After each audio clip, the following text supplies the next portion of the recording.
think with mapping technology, I mean, there isn't probably a site out there that doesn't have some kind of basic spatial orientation to it. Where does this mapping technology fit kind of into your long-term scheme, and you know, where do you think the technology is going or needs to go? And Marty, I'll let you start with this one. From our perspective, we're really preoccupied with this challenge, and I guess the glib answer is we're going 3D, right? And it goes to what John was saying about spatially enabling the data. The data, there's elevation data that can be associated with parcels of property that allow you to understand now what the elevation of property allows you to see what its view is, what its proximity to a busy street is, what the impact of the busyness is going to be, what the noise level is going to be.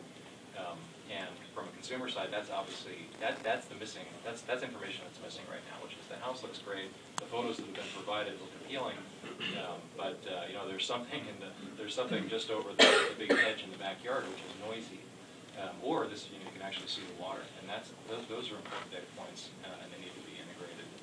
From a practitioner point of view, if you think about, we're very involved in the valuation discussion and what appraisers, deal providers, anybody who's going to end up with a meaningful opinion of value is going to be asked to defend under all the legislation that's coming comparable selection. And if you look at the way AVM, particularly consumer AVM sites have implemented comp selection, they're very stupid, and that's the common complaint is, well, you used comps that you can't use a comp that's across the street because that's the bad side of the street, things that on a colloquial level. You're lucky if they're on the same street. Right. You're used to. I mean, you hear these complaints and they're valid, and really, the same techniques that really, I think, flourished on the consumer side are now being brought into automated valuation situations, and those are being sold to make collateral underwriting decisions now. And the practitioner who produced that is going to be called to the carpet by the buyer of those things to defend their comps, and they're not going to be able to do it because the computer couldn't tell them why that was a good comp or a bad comp, other than a statistical correlation to the last sales price, which is not meaningful. John? Yeah, no, I mean, I don't have much to add to that. I mean, maps are key. I mean, I don't know if they're as key for the search experience.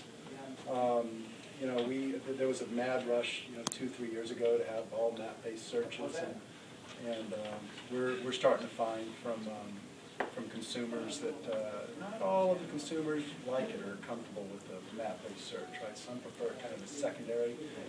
Let me look at the thumbnails, the pictures. Actually, maybe you can give me bigger pictures to kind of a gallery to kind of scroll through, and then that's secondary. I want to then now look at how close is that house to the ocean, or how close is it to the park or the schools and other points of interest.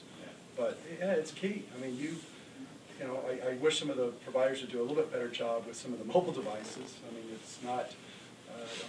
We use Bing. We actually also use Google Maps, and there are some challenges with using them on some of the iPads and what have you. So that some improvements need to be made there. But like you said, it's location, location, location. What better way to represent the location of the property you may be interested in than on a map? I think there are two ways we're looking at it. From our user, from an MLS user standpoint, they're usually familiar with the neighborhood. So an MLS search by map is probably more significant than a consumer would be, because especially if somebody who's not familiar with the area, how do they know where to draw the search boundaries? Where on the MLS side, I want to be as precise as possible and be able to define my areas and say, okay, just quickly, Wrigleyville, and draw the line. That's what I want to look at. And the right interface would be one that kind of let the end user float with their level of comfort. If they're more comfortable with a tabular search, let them do a tabular search. If they're more comfortable with a map-based search, I think they can get better results.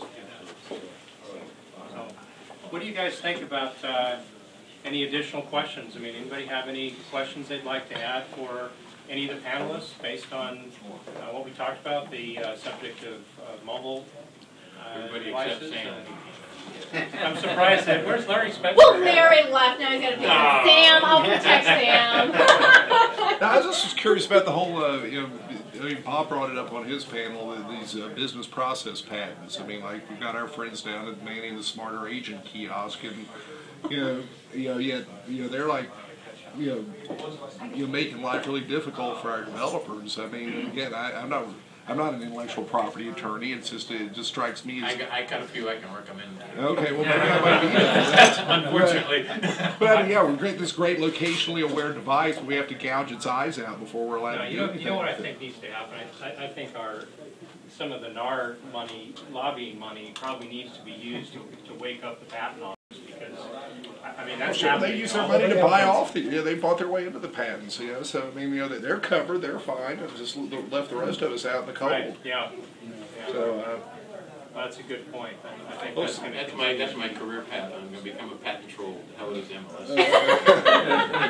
They have entire funds now that are based on yeah, buying patents. they have and they have holding them investors lined until- up to jump in. holding on to them until somebody capitalizes on it and then suing them. well, so the question is, I mean, how can we really move forward in this arena without getting our ass handed to us? Yeah, you got to be real. We're moving forward with it. You have to go through the process. You have to find, go out, get your legal opinions. If you think that the patents aren't valid for whatever reason, get your legal opinions and don't release it until you have your legal opinions. And it's there's other formulas you can follow. I mean, don't necessarily charge for it, right? Because all of a sudden assigning a value to it. If all of a sudden they do win something, right? They do win, the suit, right? That's going on right now. If you're talking about smarter agent, but we did our research, we did our homework, and we've released that feature to our platform now. The trick is you make sure you're working with a vendor with deep pockets and a good indemnification clause. But unfortunately, That's the that businessman. leaves out a lot of the upstart It end. does. Oh yeah, exactly. It is. It does. Sam is absolutely right. It kind of stifles Yeah. creativity and wanting to do something. Oh yeah, I mean, how can you? It's like patenting air. I mean, it's just crazy. How can you not use the Some of those capabilities of these patents- devices without having to pay? There's a some guy. patent, so if you want to illustrate the absurdity of it, there's a patent inventor just to prove this point that patented the way his daughter swings on a swing set. So in theory, all of us are kids owe him a royalty whenever we're at a playground. Yeah, but it's true. I mean, that's the. We don't have click through. We have swing through charges. Anybody else got any questions for any of the panelists? What's that? 8 minutes and 6. We have a couple minutes. Anybody? Okay, I got one more. Come on, Dan. I know you can.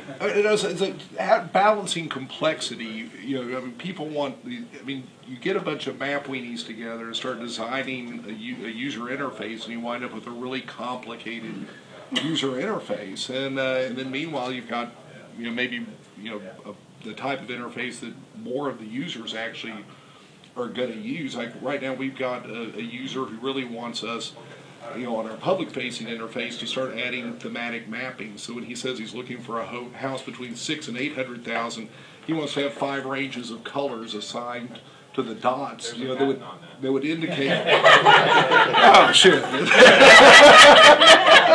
There is a patent on that. Oh, but again, that's been a feature of ArcView for the last 20 years. I mean, thematic mapping, but then you've got to have a legend editor, and then you've got to display a legend on the map. And I'm just trying to explain to the guy that I mean, shoot it. You run a search, you run a range. I mean, but then start color coding the dots along that range. And just having to have legend editors and legends displayed, it's just going to clutter the whole thing up. What did you say, Russ? Patenting error? Is that Well, the reality is if you do let a GIS key loose on and there are lots of good examples or bad examples of interfaces that aren't useful, because what you end up with is a frame that's about as big as a map, but then you want to be able to open and close menus and select from different data dimensions and then close them up, and then you want to be able to modify your search. And what you see, pretty commonly, it's okay. It's pretty easy to execute the first search and get results on a map. And then where things fall apart is usually when you want to go modify it. I don't know how to take a criteria out, and more than that, I can't tab between my list view and I just that's happening on the lower part of the page or on some other page. The intrinsic problem with the map is where it impedes inventory is there are just visual constraints on how much information you can put in that frame. what